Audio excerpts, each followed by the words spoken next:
प्यारे बच्चों, स्वागत है एक बार फिर से आप सभी का अपने यूट्यूब चैनल पे। सबसे पहले तो मैं माफ़ी मांग लेता हूँ कि वीडियो आने में काफ़ी लेट हो गया, क्योंकि मैं किसी कारणवश वीडियो बना नहीं पाया था। तो सबसे पहले यूनिट का नाम है हमारा परफॉर्मेंस मैनेजमेंट के अंदर इंट्रोडक्शन टू परफॉर्मेंस मैनेजमेंट। इसके अंदर हमें पढ़ना है मतलब कि परफॉर्मेंस मैनेजमेंट क्या होता है, कैसे होता है, उसके बारे में। तो मीनिंग की अगर आप बात करते हैं तो परफॉर्मेंस का पूरा अर्थ हो जाता है बिहेवियर जमा में रिजल्ट। कैसा आपका बिहेवियर और कैसा आपका रिजल्ट आया है, इसी को आप कहते हैं performance. Is generally how effectively and individual और team perform task to achieve organisational goal. इसका सिंपल सा मतलब हो जाता है कितनी एफिशिएंसी के साथ किसी इंडिविजुअल ने या फिर किसी टीम ने काम करा है, परफॉर्म करा है टास्क को, जिससे कि ऑर्गेनाइजेशनल गोल को अचीव किया जा रहा है। फिर ज़्यादा आपके पास परफॉर्मेंस मैनेजमेंट, जिसको आप पीएम शॉर्ट में लिख देते हैं। इसकी डेफिनेशन की ओर बात करें तो परफॉर्मेंस मैनेजमेंट जो होता है ना, continuous systematic and strategic process है। परफॉर्मेंस मैनेजमेंट हमारा लगातार होने वाला एक सिस्टम से होने वाला प्रोसेस है, जिसके अंदर आपकी प्लानिंग, परफॉर्मेंस, मॉनिटरिंग पर progress, reviewing result, developing employ capability सब जाता है। मतलब कि प्लानिंग करते हैं आप, इसके अंदर मॉनिटर करते हैं कि जिस प्रकार से आपने प्लानिंग करी थी उस प्रकार से कार्य हो रहे हैं कि नहीं हो रहे हैं। रिव्यूइंग रिजल्ट्स वगैरह को दोबारा से आप चेक करते रहते हैं। डेवलपिंग एम्प्लॉय कैपेबिलिटी, एम्प्लॉयज़ की कैपेबिलिटी डेवलप करने का भी काम करते हैं। और आर्मस्ट्रॉन्ग बारन ने बताया था कि परफॉर्मेंस मैनेजमेंट जो है ना, एक स्ट्रेटेजिक एंड इंटीग्रेटेड अप्रोच है to improve performance of people and team. एक ऐसा तरीका है जिसके माध्यम से है ना पूरे किसी लोग का या फिर किसी टीम का परफॉर्मेंस को आप डेवलप या बूस्ट कर सकते हैं। फिर आ जाता है एग्यूनियस। इसने बताया था कि परफॉर्मेंस मैनेजमेंट जो है ना कंटिन्यूस प्रोसेस है, जिसके अंदर आप आइडेंटिफाई करते हैं, मेजर करते हैं developing performance aligned with organizational goal. Identify करते हैं, पहचानते हैं, उसके बाद नापने का काम करते हैं, फिर डेवलपिंग परफॉर्मेंस को देखते हैं कि आपके ऑर्गेनाइजेशनल गोल के अकॉर्डिंग चल रहा है कि नहीं चल रहा है। फिर आ जाता है आपके पास टॉपिक नंबर 3, जिसके अंदर आपको दे रखा है feature of performance management. Features क्या होते हैं इसके? सबसे पहले कंटिन्यूस प्रोसेस तो है, लेकिन ये एनुअल लेवल पे नहीं होता है, लगातार होने वाले काम है ये, ठीक है। गोल अलाइनमेंट, इसके अंदर गोल फिक्स होता है या तो किसी इंडिविजुअल का या तो ऑर्गेनाइजेशन का। टू वे कम्युनिकेशन हो रही होती है, दोनों तरफ से बातचीत चल रही होती है। डेवलपमेंट फोकस होता है हमारा एंड ऑब्जेक्टिव मेजरमेंट चल रहा होता है। मोटिवेटिंग थ्रू रिवार्ड्स, इसके अंदर है ना एम्प्लॉय वगैरह को मोटिवेट करने के लिए रिवार्ड्स वगैरह का भी इस्तेमाल करते हैं। नीड एंड इंपॉर्टेंस की क्या जरूरत है, फिर क्या महत्व है इसकी? तो एग्जामिनर लव बुलेट पॉइंट, कि जो हमारे पेपर चेक करने वाले हैं ना, उनके लिए हमारे को इन चीज़ों का खास ध्यान रखना है। Aligns employ goal with strategy, improve productivity and efficiency, कि एम्प्लॉय का गोल स्ट्रेटेजी के साथ पूरा होना चाहिए और प्रोडक्टिविटी मतलब कि आपकी प्रोडक्शन वगैरह बढ़िया इंक्रीमेंट होनी चाहिए, एफिशिएंसी बढ़ती रहनी चाहिए। Identify training needs, ensure fairness and transparency, fairness और ट्रांसपेरेंसी बनी रहनी चाहिए। Support human resource decision, promotion, पे ट्रांसफर, इन चीज़ों का बिल्कुल बढ़िया देखभाल होना चाहिए। Build accountability and performance culture, accountability बना के रखनी चाहिए और परफॉर्मेंस स्ट्रक्चर हमारी प्रॉपर होनी चाहिए। पर्पस ऑफ परफॉर्मेंस मैनेजमेंट, क्या क्या पर्पस होते हैं परफॉर्मेंस मैनेजमेंट के? तो ये हमारा स्ट्रेटजिक अलाइनमेंट होता है, एम्प्लॉय डेवलपमेंट हो रही होती है, परफॉर्मेंस इंप्रूव हो रही होती है, reward and recognition, feedback and communication, decision support, high perform culture. Overall इसके अंदर आपने देखा कि ये हमारे फर्म के लिए बढ़िया है, हमारे फर्म का ऑर्गेनाइजेशनल गोल मिलेगा, इसमें लोगों को रिवॉर्ड वगैरह मिलता है, हम फीडबैक वगैरह लेते रहते हैं और कम्युनिकेशन दोनों तरीके से हो रहा होता है, जिससे कि हमारा डिसीजन वगैरह अच्छा हो रहा है, हमारी प्रोडक्टिविटी बढ़ जाएगी, हमारी एफिशिएंसी बढ़ जाएगी और ऑर्गेनाइजेशनल गोल हमारा फुलफिल हो जाया करेगा। परफॉर्मेंस मैनेजमेंट जो है ना, एक bridge the gap between organizational vision and employ action. ये एक रास्ता बना देता है कि ऑर्गेनाइजेशन क्या चाहता है और एम्प्लॉय उसी हिसाब से कार्य करता रहे, एक प्रॉपर पाथ क्रिएट कर देता है या फिर ब्रिज क्रिएट कर देता है। आगे आ जाता है आपके प्रिंसिपल ऑफ परफॉर्मेंस मैनेजमेंट। क्या क्या प्रिंसिपल होते हैं परफॉर्मेंस मैनेजमेंट के? सबसे पहली चीज़ ये कंटिन्यूटी में होने वाली चीज़ें हैं, लगातार होता रहता है। कम्युनिकेशन इसके अंदर पूरी होती है, एम्प्लॉय का इन्वॉल्वमेंट रहता है, एम्प्लॉयज़ के अंदर हमारे से कनेक्ट रहता है। डेवलपमेंट ओरिएंटेशन होता है, ट्रांसपेरेंसी बनी होती है और अकाउंटेबिलिटी भी पूरी की जाती है। फिर ज़्यादा आपके पास प्रोसेस ऑफ परफॉर्मेंस मैनेजमेंट।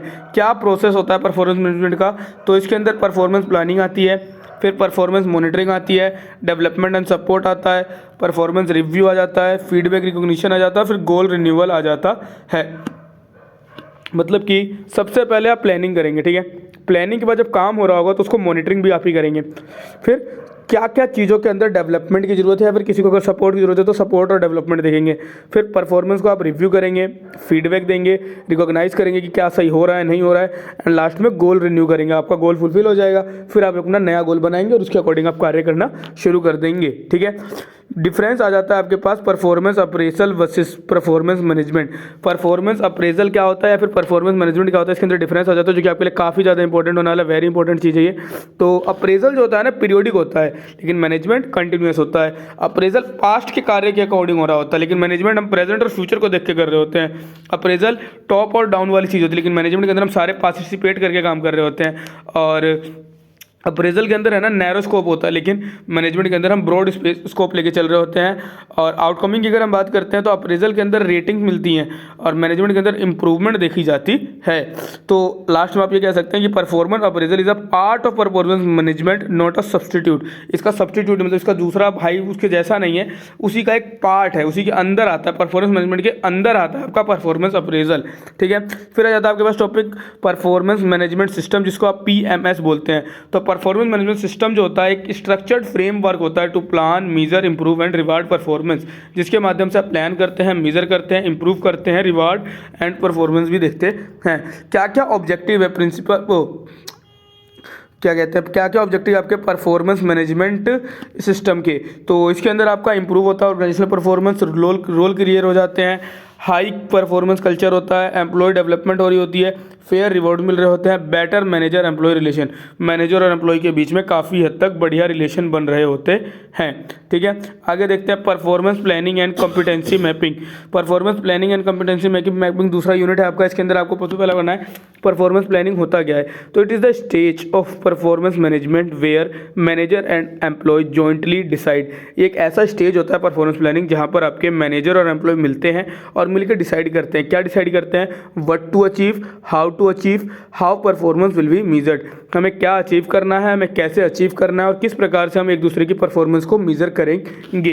इसकी कैरेक्टरिस्टिक्स की बात करें तो ये कंटिन्यूअस होता है, मतलब लगातार होने वाली चीज़ है। गोल ओरिएंटेड काम हो रहा होता है, हम अपने गोल के लिए काम कर रहे हैं। मोटिवेशनल होता है, इसके अंदर हम लोगों को मोटिवेट कर रहे होते हैं, साथ में जितने भी सहकर्मी हमारे। ऑब्जेक्टिव हमारा फिक्स होता है, रिवार्ड भी इसके अंदर लिंक्ड होता है। Objective of performance planning, performance planning के क्या क्या ऑब्जेक्टिव है। तो सेट क्लियर एंड रियलिस्टिक गोल, इसके अंदर क्लियर और रियलिस्टिक गोल्स हमारे सेट होते हैं। कम्युनिकेशन हमारी इंप्रूव हो रही होती है and effective use of resource हो रहा होता है, मतलब रिसोर्स का प्रॉपर तरीके से यूटिलाइजेशन हो रहा है। मेजर कर रहे होते हैं प्रोग्रेस को, एनकरेज करते हैं पार्टिसिपेशन को, इंप्रूव होता है हमारा प्रोडक्टिविटी। इंपॉर्टेंस की अगर आप बात करते हैं तो अलाइन इंडिविजुअल एंड ऑर्गेनाइजेशनल गोल, इसके अंदर हमारा इंडिविजुअल और ऑर्गेनाइजेशनल गोल दोनों साथ में आ जाते हैं। क्लियरिफाइज रोल होते हैं, सभी के रोल क्लियर होते हैं। फोकस ऑन की परफॉर्मेंस एरिया, हम है ना परफॉर्मेंस एरिया के ऊपर बिल्कुल काफ़ी बढ़िया तरीके से जिसकी पर्टिकुलर जो कार्य है ना उसके ऊपर फोकस करते हैं। मेक अप्रेजल ऑब्जेक्टिव, लोगों के लिए अप्रेजल वगैरह का ऑप्शन रख देते हैं एंड इंप्रूव करते हैं अकाउंटेबिलिटी, सबकी जिम्मेदारी वगैरह प्रॉपर बनी रहती है। Methodologies of performance planning, performance planning के मेथड्स क्या क्या होते हैं। तो इसके अंदर दो आते हैं। सबसे पहले आपको दे रखा है की परफॉर्मेंस एरिया, जिसको KPA बोलते हैं, की परफॉर्मेंस एरिया, की परफॉर्मेंस एरिया।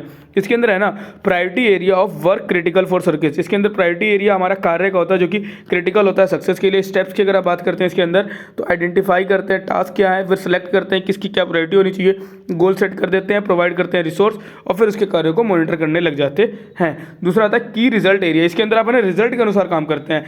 KRA बोलते हैं एक्सपेक्टेड आउटकम्स क्या है हमारी, आपसे इतने आउटकम पर नॉट एक्टिविटीज, इसके बेनिफिट्स क्या होते हैं, इसमें भी रोल क्लियर होता है। फोकस ऑन रिजल्ट, रिजल्ट पर फोकस रखते हैं। बेटर गोल सेटिंग होती है, टाइम मैनेजमेंट होता है और परफॉर्मेंस भी हमारा मेजर हो रहा होता है। एग्जाम के लिए आपको एक छोटी सी ट्रिक रहेगी कि KPA की performance area, where to work, कहाँ काम करना है, की रिजल्ट एरिया, इसके अंदर आपको देखना है व्हाट रिजल्ट टू अचीव, क्या रिजल्ट आपको अचीव करना है। दो वर्ड में क्लियर करवा दिया आपको टॉपिक, आप समझ जाएंगे तो आराम से कर लेंगे। परफॉर्मेंस एरिया की बात करें तो आपको बताना है कहाँ काम करना है, और रिजल्ट की बात करें तो क्या रिजल्ट आपको चाहिए उसके हिसाब से काम करना है। ये दोनों इंपॉर्टेंट रहेंगे, KPA एंड KRA, इसको आप देख लीजिए अच्छे से। इसके बाद आ जाता है टास्क एंड टारगेट, ये सब है इंपॉर्टेंट लेकिन थोड़ा कम होते हैं। टास्क एंड टारगेट के अंदर आप क्या जाते हैं, डिफाइन करते हैं आप इसके अंदर कि क्या करना है, कब तक करना है और किस तरीके से करना है, what to do, by when and at what standard. फिर चौथा टॉपिक आपके पास organisational objective and strategy. Organisational objective और स्ट्रेटजी के अंदर आपको पढ़ना है defining mission and goal, mission और गोल क्लियर होते हैं आपके। कॉम्पिटिटिव एनालिसिस हो रहा होता है, आइडेंटिफाइंग अपॉर्चुनिटी एंड चैलेंजेस, इसके अंदर है ना आप अपॉर्चुनिटी और चैलेंजेस को भी आइडेंटिफाई करके चल रहे होते हैं। चूजिंग बेस्ट स्ट्रेटजी, आप सबसे बेस्ट स्ट्रेटजी को फॉलो करते हैं जिससे कि आपका ऑर्गेनाइजेशनल ऑब्जेक्टिव और स्ट्रेटजी बढ़िया चलती रहे। फिर आ जाता है आपके पास आखिरी performance expectation and KPIs। Performance expectation क्या होता है और KPIs क्या होता है। तो रिक्वायर्ड होता है वर्सेस डिजायर्ड परफॉर्मेंस, की परफॉर्मेंस इंडिकेटर, जॉब ऑब्जेक्टिव होता है, अलाइनमेंट विद स्ट्रेटेजी, ओवरऑल ये आ जाएगा इसके अंदर भी कि किसी से आप क्या परफॉर्मेंस एक्सपेक्ट कर रहे हैं। ठीक है, नेक्स्ट है आपके पास barrier to performance planning. Performance planning के अंदर क्या क्या बैरियर बनते हैं, मतलब क्या क्या रुकावट बनते हैं। तो ऑर्गेनाइजेशनल नेग्लेक्ट हो सकता है, मैनेजमेंट रेजिस्टेंस हो सकता है, lack of commitment, poor communication, या फिर लो मोटिवेशन हो सकता है। मतलब जो जो हम करते हैं ना उसके जो जो विपरीत हो सकता है आपको उसके बारे में बता देना है कि ये सारी चीज़ें भी हो सकती हैं जो कि आपके बैरियर बन जाएंगे। कॉम्पिटेंसी मैपिंग की अगर बात करें तो इसके अंदर आप स्किल्स को आइडेंटिफाई करते हैं, knowledge and behaviour required for job success, जो भी नॉलेज और बिहेवियर चाहिए जॉब सक्सेस के लिए उन चीज़ों को वो करते हैं, आइडेंटिफाई करते हैं। इसी को आप कॉम्पिटेंसी मैपिंग कहते हैं। इसका यूज़ कहाँ होता है, रिक्रूटमेंट, जब भी कहीं भर्ती वगैरह की जाती है तब देखते हैं, मतलब कैरियर पे अपने यहाँ पे नौकरी वगैरह पर रखते तो देखते हैं, ट्रेनिंग देते हैं, अप्रेजल देते हैं, कैरियर प्लानिंग भी बताते हैं बढ़िया से। फिर आ जाता है आपका अगला टॉपिक बिल्डिंग कॉम्पिटेंसी मॉडल बनाना है। इसके अंदर बिहेवियर इंडिकेटर देखे जाते हैं, बेंचमार्किंग, टॉप परफॉर्मेंस कितना बढ़िया आपने परफॉर्मर करा उसके ऊपर डिसाइड होता है, जॉब बेस्ड कॉम्पिटेंसीज, जॉब के अनुसार कॉम्पिटेंसी सेट होती है। फिर आता है आपके पास पर्पस ऑफ कॉम्पिटेंसी मैपिंग। क्या पर्पस है कॉम्पिटेंसी मैपिंग का, तो right person right job. Competency mapping अगर आप कर लेंगे आपको पता चल जाएगा कि सामने वाले व्यक्ति की क्या स्किल्स हैं, तो आप उसके स्किल्स के अकॉर्डिंग उसको काम को उसका रोल सेट करेंगे ना, तो आपको राइट पर्सन को राइट जॉब मिल जाती है। इसके माध्यम से ऑब्जेक्टिव अप्रेजल होता है, training need identification, career development होता है, एंड कॉम्पिटेटिव एडवांटेज भी होता है। फिर जाता है आपके पास यूनिट नंबर 3 जिसका नाम है परफॉर्मेंस अप्रेजल। अभी आप बार बार अप्रेजल की बात कर रहे थे, तो परफॉर्मेंस अप्रेजल है क्या, तो परफॉर्मेंस अप्रेजल है ना एक सिस्टमैटिक इवैल्यूएशन है एम्प्लॉय परफॉर्मेंस अगेंस्ट स्टैंडर्ड, जिससे कि सिस्टमेटिक इवैल्यूएशन करते हैं जिसके अंदर आप देखते हैं कि एम्प्लॉय की क्या परफॉर्मेंस है और किस स्टैंडर्ड पे कैसे काम हो रहा है। अगर आप इसकी इंपॉर्टेंस की बात करें तो इसके अंदर आप प्रमोशन एंड प्लेसमेंट कर रहे होते हैं, आइडेंटिफाइंग स्ट्रेंथ एंड वीकनेस, उसकी उनकी कमजोरियाँ और उनकी जो भी चीज़ें अच्छी हैं उनको आप चेक कर रहे होते हैं, फीडबैक एंड मोटिवेशन देखते हैं, रिवार्ड डिसीजन होता है, परफॉर्मेंस रिकॉर्ड होता है, बेटर सुपरविजन होता है। Traditional versus modern performance management, ये कई बार पेपर में आता है। इसके नीचे इसके बारे में ना मैंने नीचे आपको दे रखा है परफॉर्मेंस अप्रेजल के बाद ये रहा मेथड, इसके अंदर भी हम पढ़ेंगे इसलिए मैंने इसको यहाँ से हटा दिया। पेपर में भी कई बार आता है, आपके लिए काफ़ी इंपॉर्टेंट रहेगा, भी आगे आप देख लीजिएगा। चौथा टॉपिक है आपके पास फैक्टर अफेक्टिंग अप्रेजल। क्या क्या ऐसे फैक्टर है जो कि अफेक्ट करते हैं अप्रेजल को, कैसा कार्य का एनवायरनमेंट है, कौन लीडर है, किस प्रकार का लीडरशिप स्टाइल है, इंटर डिपार्टमेंटल डिपेंडेंस, मतलब कि काम के अंदर भी तो डिपार्टमेंट बटे होते हैं, तो इंटर डिपार्टमेंटल डिपेंडेंसी कैसी है, ऑर्गेनाइजेशनल स्ट्रक्चर कैसा है, performance appraisal process, performance appraisal के क्या प्रोसेस होते हैं, तो इसके अंदर आप क्राइटेरिया सेट करते हैं, डिसाइड करते हैं फ्रीक्वेंसी को, चूज़ करते हैं इवैल्यूएटर को, selecting method, feedback discussion, review of system. Appraisal criteria की बात करें तो इसके अंदर आप ऑब्जेक्टिव और सब्जेक्टिव दोनों जाते हैं। ऑब्जेक्टिव के अंदर आप देखते हैं कितना आउटपुट दिया है, कितना अटेंडेंस है उसकी। सब्जेक्टिव की बात करें तो उसका बिहेवियर कैसा है, टीम वर्क कैसा है। सब्जेक्टिव मतलब उसके गुण को देखते हैं, ऑब्जेक्टिव के अंदर किस प्रकार से कार्य कर रहा है, कार्य से रिलेटेड गुणों को आप चेक कर रहे होते हैं। फिर आ जाता है अप्रेजल मेथड। अप्रेजल मेथड आपको पूरी बताया था, बहुत इंपॉर्टेंट है। सबसे पहले जाता है ट्रेडिशनल मेथड। ट्रेडिशनल मेथड में हम क्या करते थे, रैंकिंग कर देते थे, रेटिंग स्केल होता था, चेकलिस्ट बना देते थे, critical incident and confidential report रखते थे। लेकिन मॉडर्न की बात करें तो मॉडर्न के अंदर है ना हम 360 अप्रेजल देखते हैं। मॉडर्न के अंदर हमारा मेन रहेगा 360 appraisal, assessment centre and development oriented appraisal होता है। मतलब अप्रेजल भी देंगे तो किसी इस प्रकार से देंगे जिससे कि पर्टिकुलर इंडिविजुअल के अंदर भी डेवलपमेंट देखी जाए या फिर डेवलपमेंट होता रहे। और आखिरी यूनिट आपका यूनिट नंबर 4 जिसका नाम है human resource development intervention, HRD interventions. HRD का फुल फॉर्म रहेगा आपका ह्यूमन रिसोर्स डेवलपमेंट। इसके अंदर आप फोकस करते हैं on developing competencies, attitudes and skills of employ. इसके अंदर है ना प्रॉपर आपका काम रहेगा कि किस प्रकार से डेवलपमेंट की जा सके लोगों को, इनके एटीट्यूड्स में, इनके स्किल्स ऑफ एम्प्लॉयज़ में। HRD इंटरवेंशन का मीनिंग अगर आप देखें तो planned effort to improve performance improve की जाती है, develop skill, prepare employees for future role, employees को रेडी किया जाता है फ्यूचर के रोल के लिए। टाइप ऑफ HRD इंटरवेंशन कई प्रकार के होते हैं, जिसके सबसे पहले आता है ट्रेनिंग एंड डेवलपमेंट। ट्रेनिंग देंगे, डेवलपमेंट कराएंगे, कैरियर प्लानिंग देंगे उसको पूरी, परफॉर्मेंस अप्रेजल उसके कार्य के हिसाब से अप्रेजल करते रहेंगे, एंड ऑर्गेनाइजेशनल डेवलपमेंट होती रहेगी, कोचिंग और मेंटरिंग में तो उसको क्लासेस प्रोवाइड करेंगे, अगर कोई चीज़ उसको नहीं आती है आपके वर्कर को तो आप उसको सिखाएंगे भी, एंड रिवार्ड सिस्टम कब सब चीज़ें बढ़िया होती रहेंगी तो उनको रिवॉर्ड्स वगैरह दे करके मोटिवेट भी करेंगे for future better purposes, better work के लिए, ठीक है। Role of HRD in performance management, HRD का क्या रोल होता है परफॉर्मेंस मैनेजमेंट के अंदर। इससे स्किल में एनहेंसमेंट आ जाता है, मोटिवेशन बढ़ जाती है, लीडरशिप डेवलप होती है, उनके अंदर मन करता है कि हाँ हमें ये करना चाहिए। चेंज मैनेजमेंट, मैनेजमेंट चेंज होता है थोड़ा बहुत, एंड ऑर्गेनाइजेशनल इफेक्टिवनेस हो जाता है, ऑर्गेनाइजेशन में काफ़ी अच्छा काम होता है। फिर आ जाता है link between PM and HRD, मतलब परफॉर्मेंस मैनेजमेंट और ह्यूमन रिसोर्स डेवलपमेंट में क्या है। तो परफॉर्मेंस मैनेजमेंट के अंदर है ना, आप आइडेंटिफाई करते हैं गैप्स के अंदर, ठीक है, मतलब कि क्या क्या चीज़ें की ज़रूरत है। और एचआरडी की अगर आप बात करें ह्यूमन रिसोर्स डेवलपमेंट के अंदर, तो उन गैप्स को आप फिल करने का काम कर रहे होते हैं और फाइनली आपका परफॉर्मेंस इंप्रूव हो जाता है। ये हो जाते हैं आपके चारों के चारों चैप्टर के नोट्स। चारों के चारों के नोट्स मैंने आपको बता दिया, आप नोट्स को देख लीजिएगा। इसके थोड़ी देर के बाद ही आपको मिल जाएगी वीडियो जिसके अंदर आपको है ना सारे इंपॉर्टेंट क्वेश्चंस करा दिए जाएंगे, ठीक है। सबसे पहले सॉरी दोबारा से लास्ट में फिर से बोल दे रहा हूँ, वीडियो लेट आ रही है, इसके थोड़ी देर के बाद वीडियो बनेगी उसकी, और फिर वो वीडियो भी आपको मिल जाएगी। और उम्मीद करता हूँ आप कल पेपर देने जाने से पहले इनको देख लेंगे और आपका पेपर इन्हीं में से आएगा और आप पेपर में बहुत बढ़िया स्कोर करने वाले हैं। धन्यवाद, मिलते हैं अगली वीडियो में।